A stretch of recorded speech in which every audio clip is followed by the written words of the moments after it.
Today we'll do headstand without a wall, though you can use a wall if you like. Please watch me the first 2 times I do it. We start sitting on our heels, hold opposite elbows. Lean forward and place your folded arms on the floor.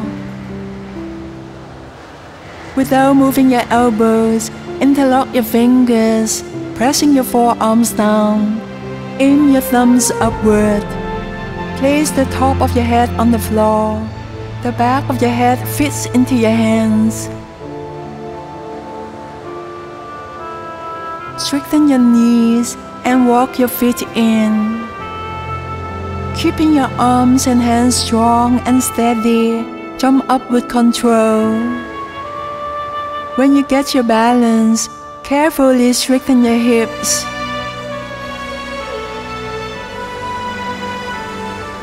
Now straighten your knees. In the final pose, it's often helpful to have someone tell you whether your body is in a straight line. A word of caution: if you have high blood pressure, vertigo, heart palpitations, thrombosis, or chronic constipation, you should not do the headstand. If you have a medical condition and you are unsure if headstand is good for you, please ask your doctor before trying it. Now, watch how I come down. These are very important steps. Carefully bend your knees, fold your hips downward, lower your feet, then bring your knees down. And always rest for at least half a minute like this before coming up. It gives your body time to readjust. The main reason many people are reluctant to try the headstand is because they are afraid to fall. But such fear is unnecessary if you know how to fall. Let me show you. Do the pose with your hands about a foot from the wall. If you start falling backwards, just relax and let your feet come to the wall like this. Then push away from the wall to come down onto your knees.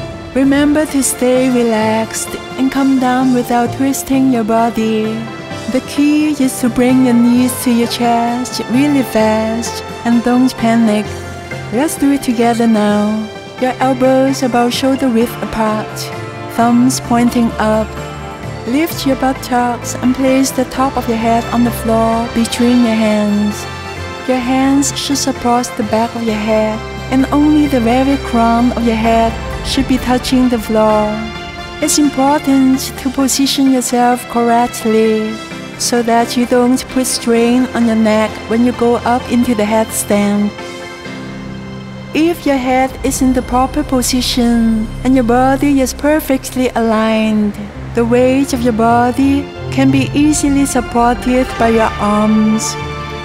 Get your head position right, otherwise you won't have a solid foundation, and the final pose of the headstand could be wrong.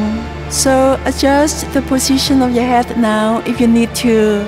You can do this by moving your knees either forward or backward.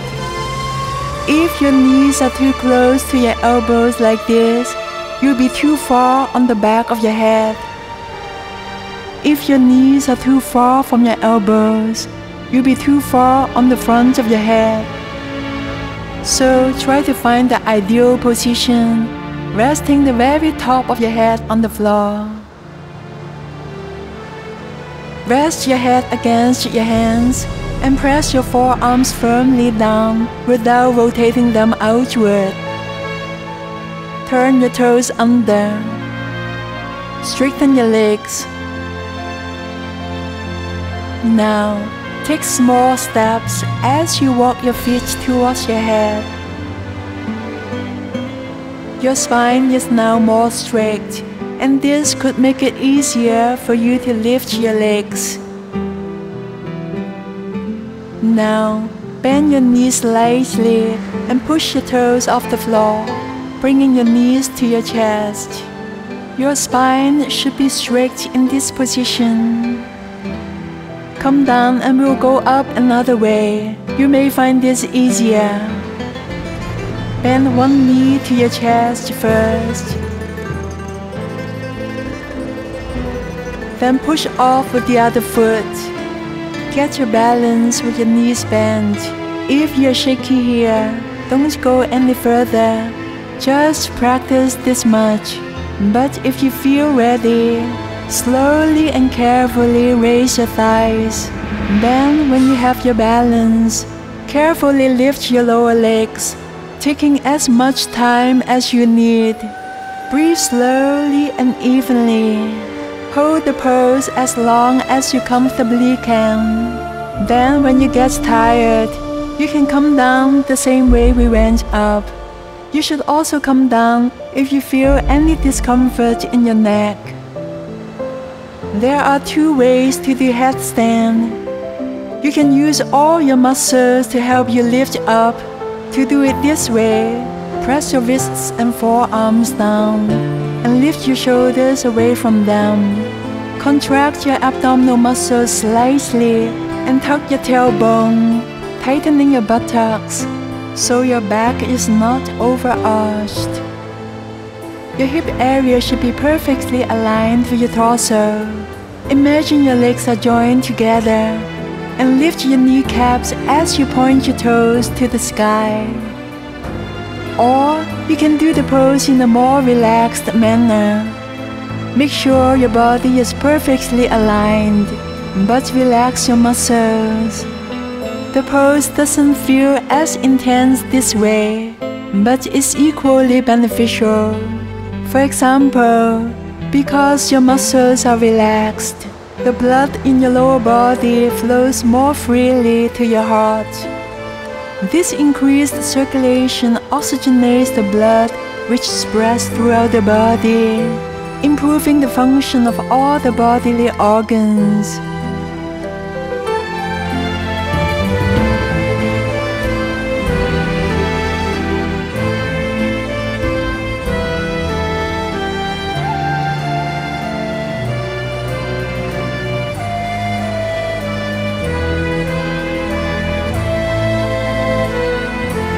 Let's come down now, bending your lower legs, then bringing your knees to your chest and lower your feet to the floor. Sit on your heels, rest your forehead on your hands or on the floor. Stay here at least 30 seconds, allowing your circulation to return to normal. Headstand is called the king of asanas because it revitalizes every part of your body and makes the mind more alert. It can relieve everything from headaches and insomnia to asthma and hay fever.